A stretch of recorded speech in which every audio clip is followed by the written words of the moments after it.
الحمدللہ رب العالمین والصلاة والسلام علی رسولہ الکریم وعلی آلہ واصحابہ اجمعین الی یوم الدین۔ اعوذ باللہ من الشیطان الرجیم، بسم اللہ الرحمن الرحیم۔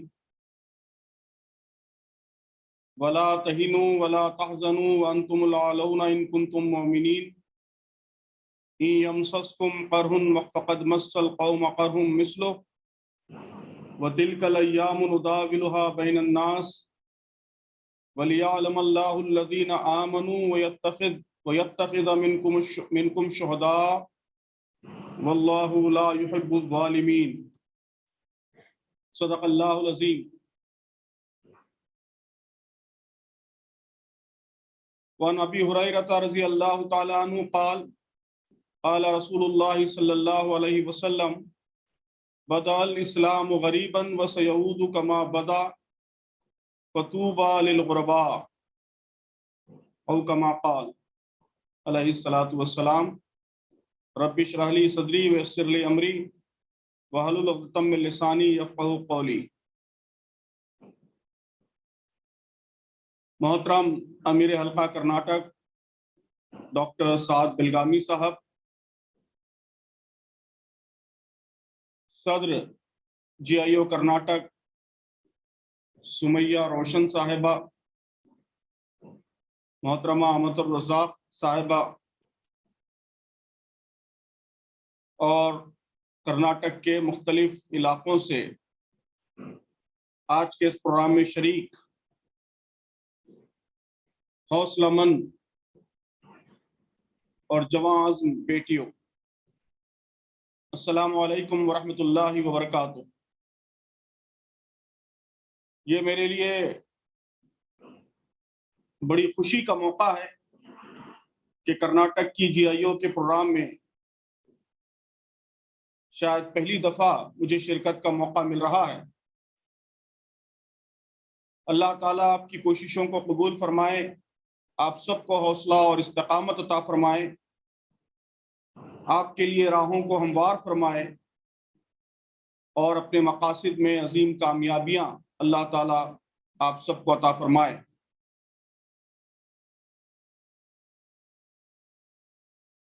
اس وقت یقیناً جیسا کہ ابھی ڈاکٹر صاحب نے فرمایا، اسلام کے ماننے والوں کے سامنے، مسلمانوں کے سامنے بہت سے چیلنج ہیں۔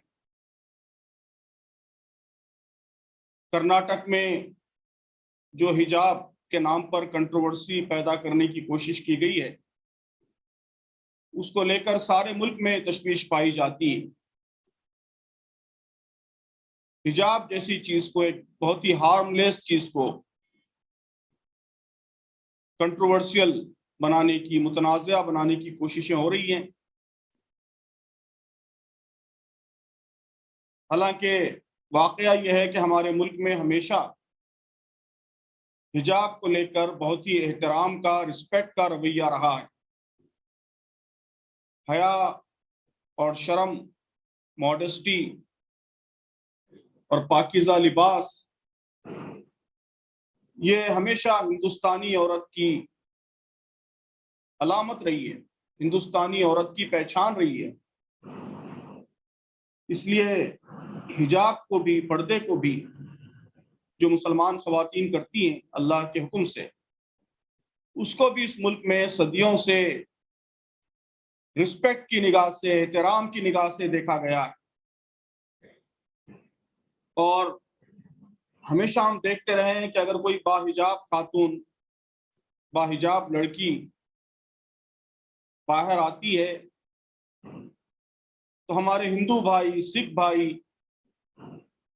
مختلف ہندوستانی فرقوں سے تعلق رکھنے والے لوگ سبھی اس کا احترام کرتے ہیں۔ بسوں میں، ٹرینوں میں، ہر جگہ ہم دیکھتے ہیں کہ ایک باحجاب خاتون کا سب لوگ رسپیکٹ کرتے ہیں، احترام کرتے ہیں، اس کے لیے سہولتیں فراہم کرتے ہیں۔ تو ہندوستان کی تہذیب میں ہمیشہ حجاب کو لے کر رسپیکٹ کا، احترام کا رویہ رہا ہے۔ یہ تو بعض یورپی ملکوں کا شیوا تھا،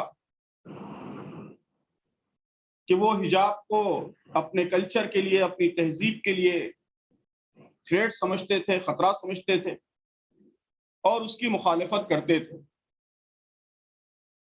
تو یہ جو ٹرینڈ ہے یہ بالکل اجنبی ٹرینڈ ہے، فورن ٹرینڈ ہے، اس سے ہمارا ملک کبھی بھی آشنا نہیں رہا ہے۔ یہاں کی تہذیب کے لیے، یہاں کے لوگوں کے لیے، سب کے لیے یہ ایک فورن ٹرینڈ ہے۔ ہمارے ملک کا مزاج کبھی حجاب کے حوالے سے ایسی مخالفت کا، ایسی اپوزیشن کا متحمل نہیں ہوا ہے۔ تو ہمارے ملک کے رواج میں، یہاں کی صدیوں کی پرمپرا میں،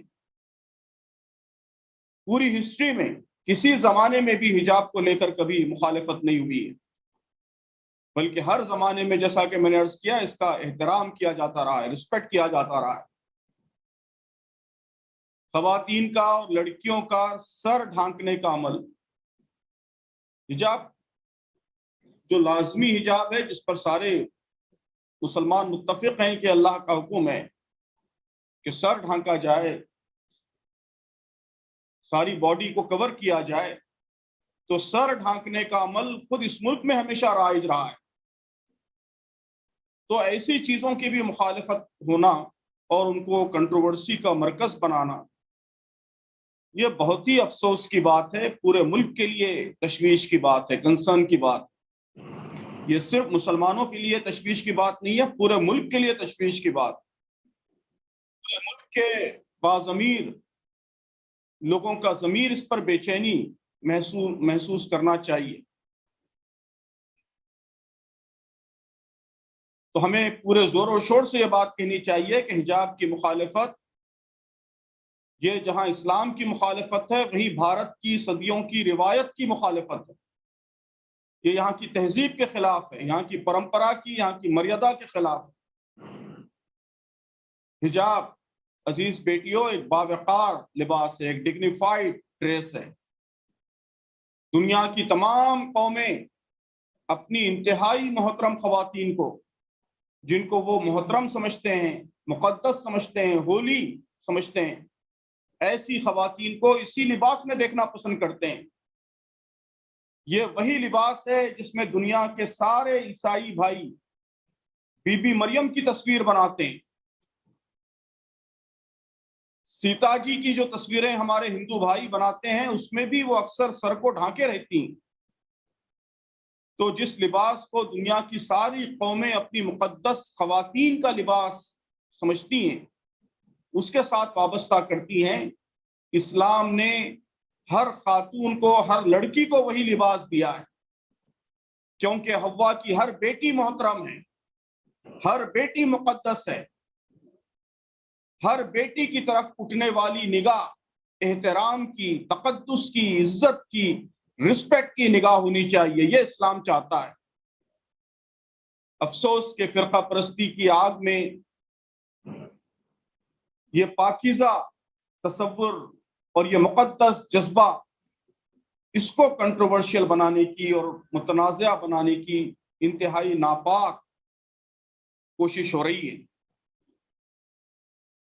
میں آپ سب کو مبارکباد پیش کرتا ہوں، کرناٹک کی لڑکیوں کو مبارکباد پیش کرتا ہوں کہ آپ نے ان حالات میں صبر و استقامت کی غیر معمولی قوت کا مظاہرہ کیا ہے۔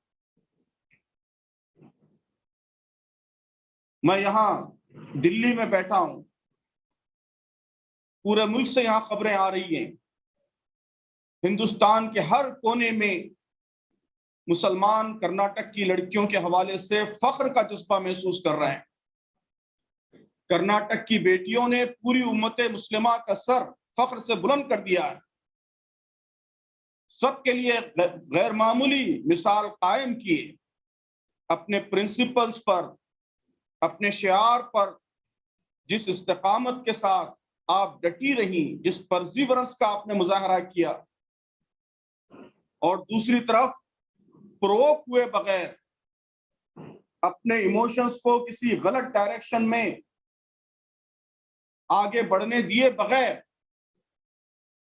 ہمت کے ساتھ، حوصلے کے ساتھ، کریج کے ساتھ، لیکن کمیونل ہارمونی کو برقرار رکھتے ہوئے پیس کو برقرار رکھتے ہوئے جو کوششیں آپ کرتی رہی، اس نے پوری امت کو راستہ دکھایا ہے، پوری امت کو روشنی فراہم کی ہے۔ آج پوری امت مسلمہ کو اسی چیز کی ضرورت ہے۔ تو اللہ تعالیٰ آپ کے عزم و حوصلے میں، استقامت میں مزید اضافہ فرمائے، آپ کے پاکیزہ ایمانی جذبات میں برکت عطا فرمائے، پوری امت میں انہیں عام فرمائے، اور آپ سب کو دنیا اور آخرت میں اجر عظیم سے سرفراز فرمائے۔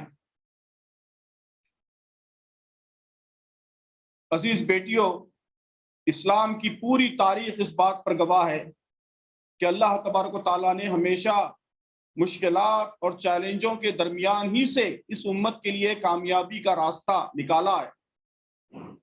یہ امت ہمیشہ مشکلات ہی سے حوصلہ پاتی رہی ہے۔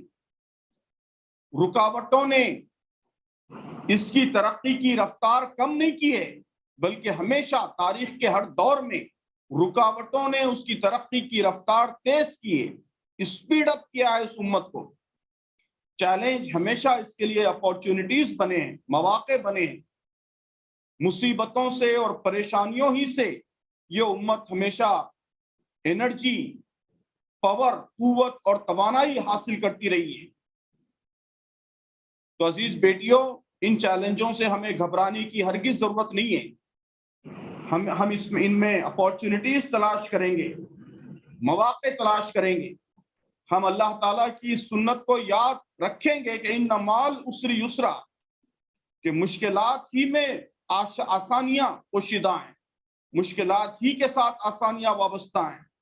ان اعظم الجزاء ما اعظم البلاء، کہ بڑے چیلنج کے ساتھ ہمیشہ بڑا ریوارڈ، بڑی کامیابی وابستہ ہے۔ جتنا بڑا چیلنج ہوگا اتنی بڑی اپارچونٹی ہوگی، اتنا زیادہ آگے بڑھنے کا، کامیاب ہونے کا موقع رہے گا۔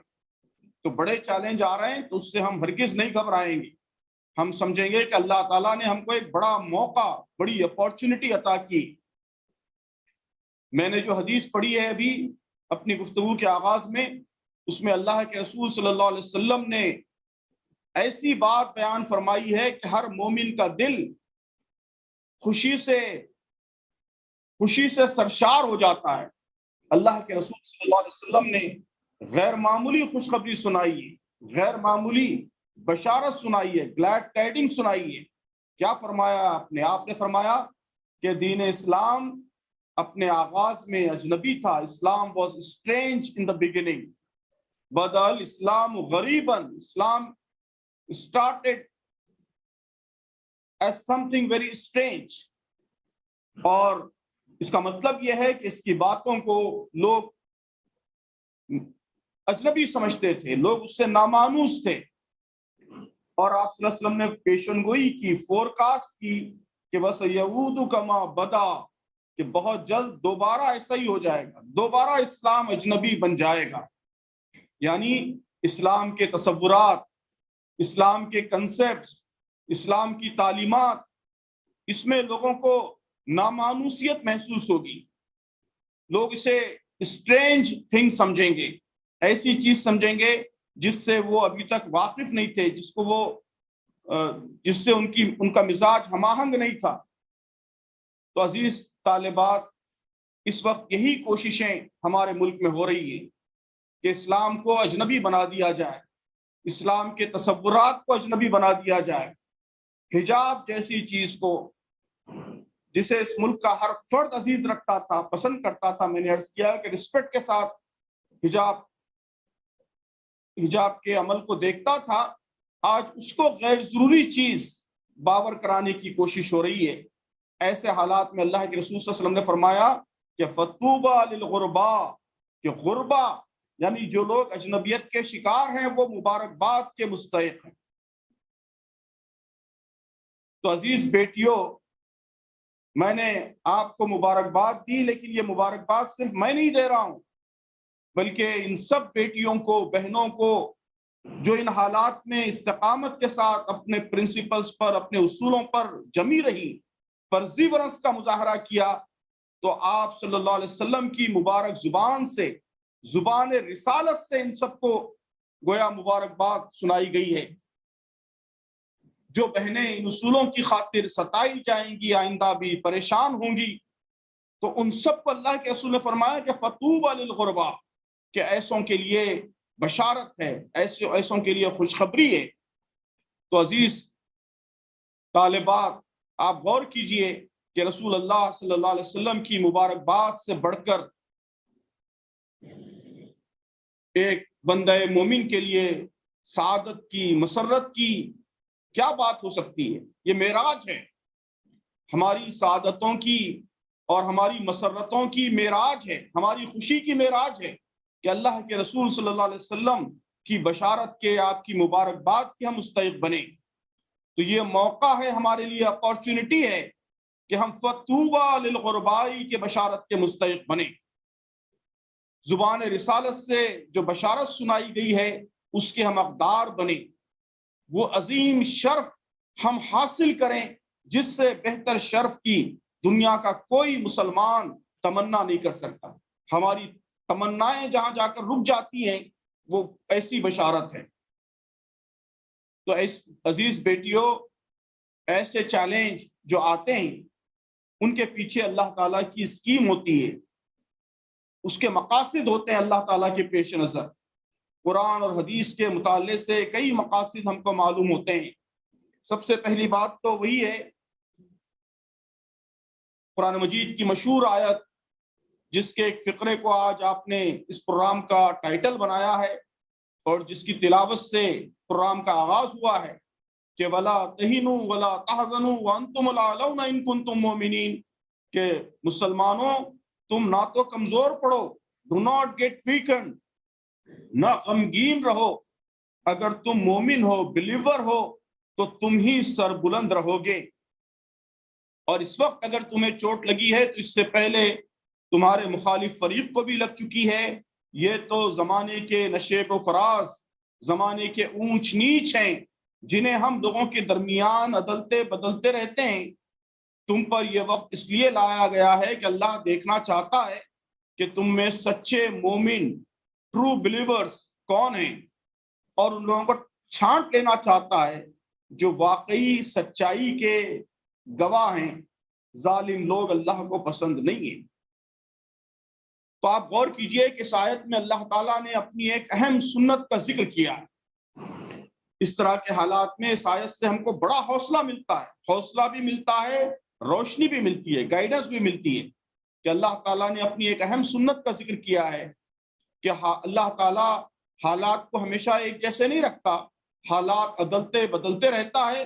تلک الایام نداولها بین الناس، کہ کبھی مسلمان وہ طاقتور ہوتے ہیں، کبھی کمزور ہوتے ہیں، کبھی چیزیں ان کی مرضی کے مطابق ہوتی ہیں، کبھی ان کی مرضی کے مطابق نہیں ہوتی۔ اور مقصد کیا ہے؟ مقصد یہ بتایا ہے کہ وَلِيَعْلَمَ اللَّهُ الَّذِينَ آمَنُوا وَيَتَّخِذَ مِنْكُمْ شُهَدَاءَ۔ ابھی میں نے اللہ کے رسول کی بشارت سنائی تھی، یہاں اللہ تعالیٰ خود بشارت دے رہا ہے۔ مقصد یہ ہے کہ تم میں سچے مومن کون ہیں، ان لوگوں کو اللہ تعالیٰ چھانٹ لینا چاہتا ہے جو واقعی راستی کے گواہ ہیں۔ یعنی اللہ تعالیٰ یہ دیکھنا چاہتا ہے سخت حالات پیدا کر کے کہ ان حالات میں کون اپنے ایمان پر، اپنے پرنسپلز پر، اپنے اصولوں پر پوری قوت سے، استقامت سے جمع رہتا ہے، پرزیورنس کا مظاہرہ کرتا ہے، سچ بات کی گواہی دیتا ہے، لوگوں تک سچ بات پہنچاتا ہے، ایسے ماحول میں بھی جبکہ جھوٹ کا، غنڈہ گردی کا غلغلہ ہو، حق بات کو جرأت کے ساتھ، حکمت کے ساتھ لوگوں کے سامنے لانا، یہ بڑے حوصلے کا کام ہے۔ اور اللہ تعالیٰ ایسے لوگوں کو جس حوصلے کا مظاہرہ کرتے ہیں ان کو سیپریٹ کرنا چاہتا ہے تاکہ ان پر اپنے انعامات نازل فرمائے۔ تو یہ مشکل حالات کا، چیلنجوں کا پہلا مقصد ہوتا ہے کہ اللہ تعالیٰ اہل ایمان کو آزمانا چاہتا ہے۔ ایسے حالات کے ذریعے اللہ تعالیٰ وارننگ بھی دیتا ہے، خبردار بھی کرتا ہے۔ اولا یرون انہم یفتنون فی کل عام مرۃ او مرتین ثم لا یتوبون ولا هم یذکرون، کیا یہ لوگ دیکھتے نہیں کہ ہر سال ایک دو مرتبہ یہ آزمائش پہ ڈالے جاتے ہیں مگر اس پر بھی نہ توبہ کرتے ہیں نہ کوئی سبق لیتے ہیں وَبَلَوْنَاهُمْ بِالْحَسَنَاتِ وَالسَّيِّئَاتِ لَعَلَّهُمْ يَرْجِعُونَ کہ ہم ان کو اچھے اور برے حالات سے آزمائش میں ڈالتے رہیں گے شاید کہ یہ پلٹ کر آ جائیں۔ تو اللہ تعالیٰ وارن کرتا ہے کہ ہم اور زیادہ اپنے ایمان کو پختہ کریں، اور زیادہ نیکیوں کی طرف متوجہ ہوں، اپنی کمزوریوں کو دور کریں، اپنی غلطیوں کو دور کریں، توبہ کریں، استغفار کریں، اللہ کی طرف پلٹیں، اللہ تعالیٰ سے اور قربت پیدا کریں۔ تو ایسے حالات ایک بندہ مومن کو اس کا بھی موقع فراہم کرتے ہیں، اللہ تعالیٰ اس کے ذریعے متنبع کرتا ہے ہم کو۔ تیسری بات، بڑی اہم بات عزیز بیٹیوں، اس پر خاص طور پر توجہ دیجئے، بہت کم آزمائشوں کے حوالے سے، مشکلات کے حوالے سے یہ بات ہمارے سامنے آتی ہے، لیکن یہ بڑی اہم بات ہے کہ ایسے حالات اللہ تعالیٰ کی مصلحت کا حصہ، اس کی کسی پوشیدہ اسکیم کا حصہ ہوتے ہیں۔ میں ہمیشہ مثال دیتا ہوں کہ ایک بچہ، معصوم بچہ، چھوٹا 2 سال 3 سال کا بچہ، اس کو اس کی ماں لے کر ڈاکٹر کے پاس جاتی ہے، ڈاکٹر انجیکشن لگاتا ہے، تو اس بچے کو یہ محسوس ہوتا ہے کہ اس پر ظلم کا پہاڑ ٹوٹ گیا ہے، دنیا کا سب سے ظالم انسان یہ ڈاکٹر ہے۔ ڈاکٹر صاحب موجود ہیں، معذرت کے ساتھ، ایک بچے کے ذہن سے آپ سوچئے تو اس کو لگتا ہے کہ دنیا کا سب سے ظالم انسان یہ ڈاکٹر ہے۔ اس کو یہ بھی سمجھ میں نہیں آتا کہ اس کی مہربان ماں کیوں اس ظالم کے حوالے کیے ہوئے ہیں، کیوں اس کو انجیکشن لگایا جا رہا ہے، لیکن ماں جانتی ہے، بچہ نادان ہے اس لیے اس کو معلوم نہیں ہے، ماں جانتی ہے، ڈاکٹر جانتا ہے کہ یہ تکلیف جو اس کو ہو رہی ہے اس وقت، یہ اس کے علاج کے لیے ہے، اس کی بہتری کے لیے ہے، اس کی تکلیف کو دور کرنے کے لیے، بڑی تکلیف کو دور کرنے کے لیے چھوٹی تکلیف دی جا رہی ہے، اس کی بڑی بھلائی کے لیے اس کو ایک چھوٹے شر میں مبتلا کیا جا رہا ہے۔ تو یہ جو لوگ اس پوری سائنس کو جانتے ہیں، ماں جانتی ہے، ڈاکٹر جانتا ہے، اس لیے اسے معلوم ہے، نادان بچے کو نہیں معلوم۔ تو عزیز بیٹیوں، اللہ تبارک و تعالیٰ مشکلات کے ذریعے، پریشانیوں کے ذریعے کس بڑے خیر کو پیدا کر رہا ہے وہ ہم نہیں جانتے، ہم نادان ہیں۔ اللہ کی قدرت کے مقابلے میں، اس کی مشیت کے مقابلے میں ہمارا علم بہت محدود، بہت ناقص ہے، تو ہم کو اندازہ نہیں ہوتا کہ اللہ تبارک و تعالیٰ کس بڑے خیر کا سامان پیدا فرما رہا ہے، لیکن اللہ تعالیٰ خیر کا سامان پیدا فرماتا ہے۔ وَعَسَىٰ أَن تَكْرَهُوا شَيْئًا وَهُوَ خَيْرٌ لَكُمْ، ہو سکتا ہے کہ کوئی بات تم کو بری لگتی ہو اور وہ تمہارے لیے خیر ہو۔ وَعَسَىٰ أَن تُحِبُّوا شَيْئًا وَهُوَ شَرٌّ لَكُمْ، اور ایسا بھی ہو سکتا ہے کہ کوئی بات تمہیں بہت محبوب ہو اور وہ تمہارے لیے بڑے شر کا باعث ہے۔ وَاللَّهُ يَعْلَمُ وَأَنْتُمْ لَا تَعْلَمُونَ، اللہ جانتا ہے، تم نہیں جانتے۔ میں ہمیشہ مثال دیتا ہوں کہ سیدنا یوسف علیہ السلام کو ایک اندھیرے کنویں میں دھکیل دیا گیا، اس سے بڑی آزمائش کیا ہو سکتی ہے کہ ایک صحرا میں اجنبی جگہ پر ایک کم عمر لڑکا، اس کو کنویں کے اندر ڈھکیل کر لوگ چلے گئے، اب اس کی زندگی کا اینڈ ہے، امیدوں کا خاتمہ ہے، کوئی امید، کوئی ہوپ ایسی حالت میں باقی نہیں رہ سکتی۔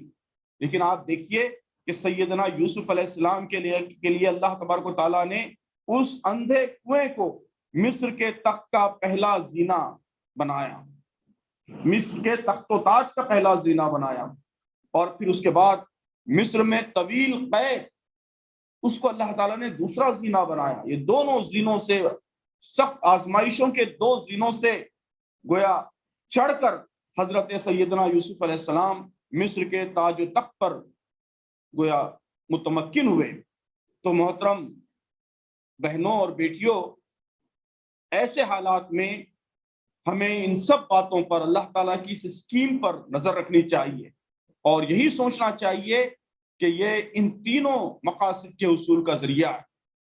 ہم ان حالات میں استقامت کا مظاہرہ کریں گے تاکہ اللہ کے پسندیدہ بندوں میں ہمارا شمار ہو۔ اللہ تعالیٰ جو چھانٹ لینا چاہتا ہے نیک بندوں کو، تو ہم اس چھنی میں اللہ کے پاکیزہ، اللہ کے نیک بندوں میں، استقامت کا مظاہرہ کرنے والے بندوں میں ہمارا شمار ہو جائے، اور ہم اپنی غلطیوں، کوتاہیوں کی طرف متوجہ ہوں، توبہ کریں، اللہ سے تعلق قائم کریں، اور ان حالات میں کیا خیر پوشیدہ ہے اس کو سمجھنے کی کوشش کریں۔ اس پر دھیان دیں اور اس خیر کو حاصل کرنے کی کوشش کریں۔ اب میں یہ کچھ باتیں عرض کرنا چاہتا ہوں کہ ایسے حالات میں ہمارا رویہ کیا ہونا چاہیے۔ تو عزیز بیٹیوں، ایسے حالات میں جیسا کہ ابھی ڈاکٹر سعد بلگامی صاحب نے بھی اشارہ فرمایا ہے کہ ایسے حالات میں ہمیں دونوں برائیوں سے بچنا ہے۔ سخت حالات میں دو بڑی برائیاں پیدا ہوتی ہیں۔ ایک برائی تو ہمت شکنی کی ہے کہ ہم جو ہے ہمت ہار جائیں، کریج لوز کر دیں، ہم فرسٹریٹ ہو جائیں، ڈس اپوائنٹ ہو جائیں اور سرنڈر کر جائیں اور سیریس کمپرومائز کرنے لگ جائیں مایوسی کے شکار ہو کر۔ تو یہ رویہ بھی ایک مومنانہ رویہ نہیں ہے۔ اور دوسرا رویہ یہ ہے کہ ہم بے صبری کے شکار ہو جائیں، ہم پرووک ہو جائیں، بلائنڈ ایموشنلزم، اندھی جذباتیت کے شکار ہو جائیں، غصے سے بے قابو ہو جائیں۔ اللہ تبارک و تعالیٰ نے اس رویے سے بھی ہم کو روکا ہے اور کہا ہے کہ ایسی اکساہٹ محسوس کرو تو اللہ کی پناہ چاہو۔ وَإِمَّا يَنزَغَنَّكَ مِنَ الشَّيْطَانِ نَزْغٌ فَاسْتَعِذْ بِاللَّهِ، کہ اللہ کی پناہ چاہو اور شیطان کی اکساہٹ کے شکار نہ ہو۔ تو رویہ کیا ہونا چاہیے؟ میں نے آپ کو بتایا ہے کہ مشکل حالات کے اللہ تعالیٰ کے پیش نظر کیا مقاصد ہوتے ہیں، ان مقاصد کو ہمیں حاصل کرنا ہے کہ ان حالات میں ہمیں ریزیلنس کا مظاہرہ کرنا ہے، پازیٹیو ایٹیٹیوڈ رکھنا ہے، اپنے جذبات پر قابو رکھنا ہے، اپنے ایموشنز کو کنٹرول میں رکھنا ہے، اپنا احتساب کرنا ہے، جائزہ لینا ہے، فیڈ بیک سمجھنا ہے ان سب چیزوں کو، حالات کو، کہ یہ فیڈ بیک ہے ہمارے لیے، کہ اس فیڈ بیک کی روشنی میں ہم اپنے آپ کو بہتر بنانے کی، اپنی سچویشن کو بہتر بنانے کی کوشش کریں گے۔ حسین تر ہیں شکستیں کہ ہر شکست کے بعد، شاعر نے بہت خوبصورت بات کہی ہے کہ حسین تر ہیں شکستیں کہ ہر شکست کے بعد ہم اپنے آپ میں کیا کیا سنورتے رہتے ہیں۔ تو اس شکستوں کو اپنے سنورنے کا ذریعہ بنانا چاہیے۔ اسپرٹ آف اسٹرگل، اس کو جگانا چاہیے۔ پوشیدہ توانائیاں ہماری مشکل حالات میں وہ جاگ اٹھتی ہیں، قوتیں جاگتی ہیں، صلاحیتیں ملٹی پلائی ہوتی ہیں۔ تم دیے باد مخالف سے نہ گھبرائے عقاب، یہ تو چلتی ہے تجھے اونچا اڑانے کے لیے۔ تو آپ کو اونچا اڑانے کے لیے یہ ہوائیں اللہ تبارک و تعالیٰ چلا رہا ہے۔ اس کو اونچی اڑان کا ذریعہ بنائیے، اس کی ہم سب کوشش کریں۔ تو عزیز بیٹیوں، آپ اگر مسلمانوں کی، اہل اسلام کی تاریخ پر نظر ڈالیں گے تو آپ محسوس کریں گے کہ ہمیشہ الحمدللہ یہی رویہ اہل اسلام کا رہا ہے۔ اس دین کی فطرت میں قدرت نے لچک دی ہے، اتنا ہی یہ ابھرے گا جتنا کہ دبا دیں گے۔ تو ہمیشہ اس کو دبانے کی کوشش نے اس کو اور فروغ دیا ہے، اس کی طرف اور لوگوں کا رجوع بڑا ہے۔ تو کیا کرنا ہے ان حالات میں؟ میں سمجھتا ہوں کہ دو تین باتیں بڑی اہم ہیں۔ سب سے پہلی چیز عزیز بیٹیوں وہی ہے جو آپ کر رہی ہیں الحمدللہ، وہ رویہ آگے بھی جاری رہنا چاہیے، استقامت کا، فرضی ورنس کا، چٹان کی طرح، پہاڑ کی طرح، ماؤنٹین کی طرح ہم اپنے اصولوں پر، اپنے پرنسپلز پر جمے رہیں گے۔ دنیا کی کوئی طاقت ہمیں اپنے پرنسپل سے، اپنے اصولوں سے نہیں ہٹا سکے گی۔ حجاب پہنیے، اس کا اہتمام کیجئے، تو یہ استقامت آپ کو آگے بڑھاتی ہے۔ یہی کامیاب ہونے کی لازمی شرط ہے کہ جن باتوں پر آپ کو یقین ہے، جو آپ کے ایمان کا حصہ ہے، تو حالات کی سختی یا ناسازگاری، انفیوریبل کنڈیشنز آپ کے بلیف کو، آپ کے پرنسپلز کو متاثر نہ کرنے پائیں۔ آپ پورے پرزیورنس کے ساتھ اپنے پرنسپلز پر ڈٹی رہیں، قائم رہیں۔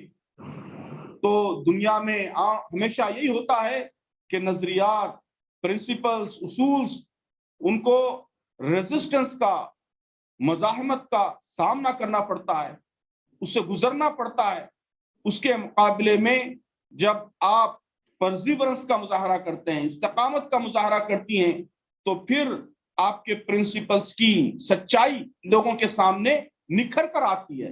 یہ بھی اللہ تعالیٰ کی سنت ہے، اللہ تبارک و تعالیٰ کا ایک طریقہ ہے صحیح پیغام کو عام کرنے کا، کہ جب صحیح پیغام پر مشکلات کے باوجود اور رکاوٹوں کے باوجود آپ ڈٹی رہیں گی، پرزیورنس کا مظاہرہ کریں گی، تو عام لوگوں کا یقین اور بڑھے گا کہ آپ کی بات سچ ہے، آپ کے پرنسپل سچ ہیں۔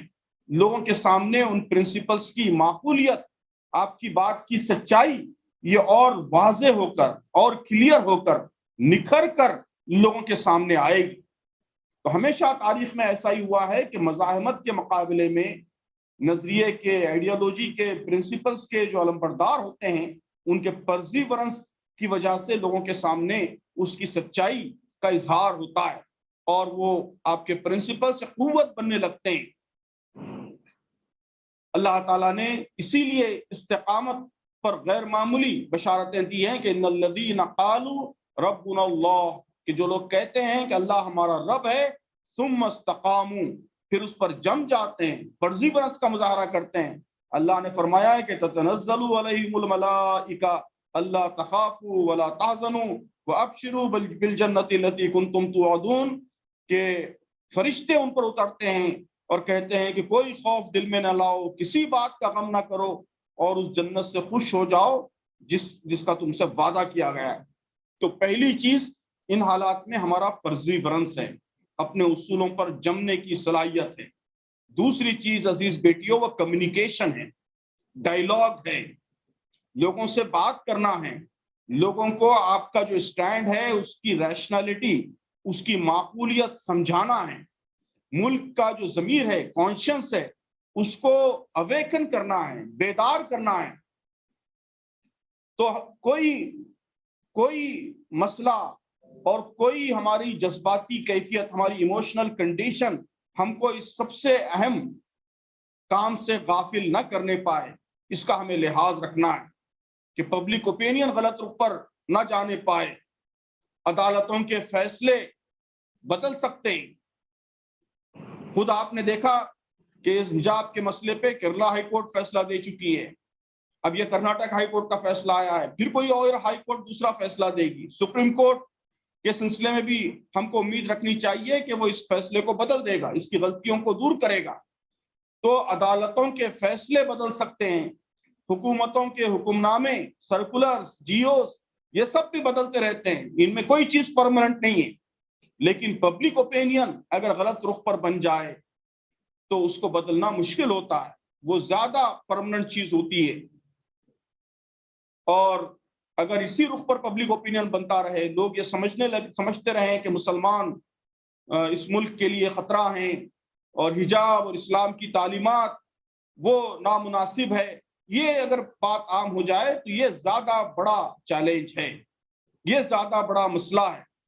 تو اس لیے اس بات کی ضرورت ہے کہ ہم صرف اپنی شکایتیں خود ہی کرتے رہیں اور خود ہی روتے رہیں، خود ہی ایک دوسرے کو سناتے رہیں، یہ نہیں ہونا چاہیے، بلکہ انٹر کمیونٹی کمیونیکیشن ہونا چاہیے۔ دوسروں تک اپنی بات دلیل کے ساتھ معقول طریقے سے سمجھانا چاہیے، اس کے لیے سارے میڈیمز کو استعمال کرنا چاہیے۔ کسی لاگ لپیٹ کی ضرورت نہیں ہے، کسی اپولوجیٹک رویے کی ضرورت نہیں ہے۔ ہم اس ملک میں سب سے زیادہ پیسفل لوگ ہیں، جو بات بھی ہم کہنا چاہتے ہیں وہ امن کے ساتھ کہنا چاہتے ہیں۔ اپنی کوئی بات ہم زور زبردستی سے، فورس کے ذریعے نافذ کرنا نہیں چاہتے، کمیونل ٹینشن ہم نہیں چاہتے، فرقوں کے درمیان فساد تو بہت دور کی بات ہے، مسٹرسٹ بھی ہم نہیں چاہتے۔ ہم چاہتے ہیں کہ اس ملک کے تمام لوگ ایک دوسرے سے مل جل کر رہیں، ایک دوسرے کا ٹرسٹ ان کو حاصل ہو۔ تو اس لیے جو کچھ ہم کہیں وہ پورے اعتماد کے ساتھ کہیں، اپنے موقف کو کانفیڈنس کے ساتھ لیکن دلیل کے ساتھ لوگوں کے سامنے، دوسری لڑکیوں کے سامنے، اس ملک کے ضمیر کے سامنے پیش کریں۔ عزیز بیٹیوں، مجھے یہ بات بھی آج پورے زور و شور سے، پوری قوت سے کہنی ہے، بڑی اہم بات ہے، پوری قوت سے مجھے یہ بات بھی کہنی ہے کہ ہمیں تعلیم بھی ہرگز نہیں چھوڑنی ہے۔ تعلیم کے سلسلے میں بھی ہمیں کوئی کمپرومائز نہیں کرنا ہے۔ حجاب بھی ہمارے لیے ضروری ہے اور تعلیم بھی ہمارے لیے ضروری ہے۔ جس طرح حجاب فرض ہے، اسی طرح تعلیم کی بھی اسلام میں بڑی غیر معمولی اہمیت ہے۔ اور تعلیم کی اہمیت لڑکوں کے لیے بھی ہے، لڑکیوں کے لیے بھی ہے۔ امت مسلمہ کی تاریخ میں خواتین نے علم کے تمام میدانوں میں ہمیشہ غیر معمولی کارنامے انجام دیے ہیں۔ الحمدللہ اس وقت مسلم لڑکیاں ہمارے ملک میں بھی تیزی سے تعلیم میں آگے بڑھ رہی ہیں۔ اس رفتار کو ہم کم ہونے نہیں دیں گے، یہ رفتار جاری رہے گی اور تیزی سے ہم تعلیم کے میدان میں بھی ترقی کریں گے۔ اعلیٰ تعلیم ہماری دینی ضرورت ہے، اعلیٰ تعلیم ہماری ملی ضرورت ہے، اعلیٰ تعلیم اس ملک کی ضرورت ہے۔ لڑکیوں کی اعلیٰ تعلیم انسانیت کی ضرورت ہے۔ اسی طرح حجاب ہمارا شعار ہے، اللہ کا حکم ہے، اس حیا اور عفت کی نشانی ہے جس کی ایک مسلم خاتون علم بردار ہوتی ہے۔ اس لیے ہم تعلیم بھی حاصل کریں گے اور حجاب بھی کریں گے۔ دونوں میں کسی ایک چیز کو چوز کرنے کی صورتحال ہی ہمیں منظور نہیں ہے، یہ کنڈیشن ہی ایکسیپٹیبل نہیں ہے کہ حجاب یا تعلیم میں سے ہم کسی ایک چیز کو چوز کریں۔ یہ کنڈیشن خود انسان کی آزادی، فریڈم کے خلاف ہے، اس ملک کے کانسٹیٹیوشن کے خلاف ہے، اس ملک کے ضمیر پر بوجھ ہے، اس ملک کے ضمیر پر بوجھ ہے یہ کنڈیشن کہ لڑکیوں کو چوز کرنے کے لیے کہا جائے کہ حجاب یا تعلیم۔ یہ اس ملک کے ضمیر پر بوجھ ہے اور یہ ملک زیادہ دنوں تک یہ بوجھ قبول نہیں کرے گا۔ حالات بدلیں گے، ملک کا ضمیر جاگے گا۔ اس لیے اگر کہیں کوئی مشکل آپ کو محسوس ہو رہی ہے تو آپ یہ یقین پیدا کیجئے کہ یہ ٹیمپرری مشکل ہے، عارضی مشکل ہے، یہ زیادہ دنوں تک ایسی مشکل رہنے والی نہیں ہے۔ اس ملک کا ضمیر جاگے گا اور یہ کنڈیشن ختم ہوگی۔ جہاں بھی اگر کسی درجے میں کنڈیشن پائی جاتی ہے، اس عارضی حالت میں کیا کرنا ہے وہ آپ اپنے مقامی ذمہ داروں سے مشورہ کریں۔ ہائی کورٹ نے بھی یہ نہیں کہا ہے کہ حجاب نہیں ہونا چاہیے، اس نے کہا ہے کہ یونیفارم کی پابندی ہونی چاہیے۔ تو آپ مقامی ذمہ داروں سے مشورہ کریں، کالج کی مینجمنٹ سے بات کریں، انہیں کہیں کہ یونیفارم میں اسے شامل کیجئے۔ کالج کی مینجمنٹ چاہے تو اس کی اجازت دے سکتی ہے۔ تو عارضی حالات میں جو بھی کرنا ہے وہ مقامی ذمہ داروں سے مشورہ کر کے پیسفل طریقے سے اور قانون کے دائرے میں رہتے ہوئے ہم راستے نکالیں گے، اور یہ یقین بھی رکھیں گے کہ یہ صورتحال زیادہ دنوں تک انشاءاللہ باقی نہیں رہے گی۔ پورا ملک اس معاملے میں آپ کا ساتھ دے گا، صرف مسلمان نہیں بلکہ پورا ملک، ملک کے سارے لوگ آپ کا ساتھ دیں گے، سارے فرقوں کے لوگ آپ کا ساتھ دیں گے۔ ہم بات سمجھائیں گے سب کو، ہمارے ہندو بھائی، ہمارے لنگایت بھائی، دلت بھائی، سب انشاءاللہ اس معاملے میں آپ کے ساتھ رہیں گے۔ تو یہ بات کسی کا ضمیر قبول نہیں کرے گا، کسی فرقے کا ضمیر یہ بات قبول نہیں کرے گا کہ ملک کی بیٹیوں کے سامنے ان کی پسند کے لباس اور ان کی تعلیم کے درمیان میں سے کسی ایک چیز کو چوز کرنے کے لیے انہیں مجبور کیا جائے یا کسی چیز کو ریجیکٹ کرنے کی کنڈیشن پیدا کی جائے۔ اسے کسی ہندوستانی کا ضمیر برداشت نہیں کرے گا زیادہ دنوں تک۔ تو کیا کرنا ہے یہ میں نے بتا دیا۔ ایک دو باتیں میں یہ بھی عرض کرنا چاہتا ہوں کہ ہمیں کیا نہیں کرنا ہے۔ عزیز بیٹیوں، ان مسائل کو ہمیں کمیونل ٹینشن کا ذریعہ ہرگز نہیں بنانا ہے۔ اس ملک کے دشمن یہی چاہتے ہیں کہ اس ملک میں کمیونل ٹینشن ہو، مختلف فرقوں کے درمیان مسٹرسٹ ہو، ان کے درمیان دوریاں ہوں، فرقے ایسے جذباتی مسائل کو لے کر ایک دوسرے سے ٹکرائیں، ایک دوسرے سے کنفرنٹ کریں۔ تو ہمیں کنفرنٹیشن کا، کمیونل ٹینشن کا، کسی چیز کا اس کو ایشو نہیں بنانا ہے، کمیونل ایگو کا اس کو ایشو نہیں بنانا ہے، فرقہ وارانہ انا کا اسے مسئلہ نہیں بنانا ہے۔ اس لیے کہ کسی کی انا اگر وہ ہوتی ہے، اس کو پرووک کیا جاتا ہے تو معقول باتیں بھی سمجھ میں نہیں آتی۔ تو ہم کبھی بھی اس کو انا کا، ایموشن کا مسئلہ نہیں بنائیں گے۔ یہ اس طرح بنانے کا کام یہ اس ملت کی سب سے بڑی دشمنی ہے۔ اس کا نتیجہ یہ نکلتا ہے کہ ہم پورے ملک سے کٹ جاتے ہیں، اپنے ہی ملک میں نکھٹو بن جاتے ہیں۔ جن لوگوں کے ساتھ ہم صدیوں سے مل جل کر رہتے آئے ہیں ان کی نظروں میں قابل نفرت بن جاتے ہیں۔ تو ایسی صورتحال ہم ہرگز پیدا ہونے نہیں دیں گے۔ اس کو کسی قسم کے کنفرنٹیشن کا، کمیونل ٹینشن کا ذریعہ بننے نہیں دیں گے۔ ہم اپنے اصولوں پر جمے رہیں گے اور محبت سے، پیار سے، سنجیدگی سے، ریشنل طریقے سے ملک کے ضمیر کو بیدار کر کے ہم چاہیں گے کہ اس طرح کے مسائل حل ہوں۔ اور یہ حل ہوں گے۔ یہ کام آپ کریں گے انشاءاللہ تو ضرور اللہ تعالیٰ کی مدد اور نصرت آپ کے شامل حال رہے گی۔ تو عزیز بیٹیوں، تاریخ کے ایک نازک لمحے میں اللہ تعالیٰ نے آپ بیٹیوں کو استقامت کا استعارہ بنایا ہے۔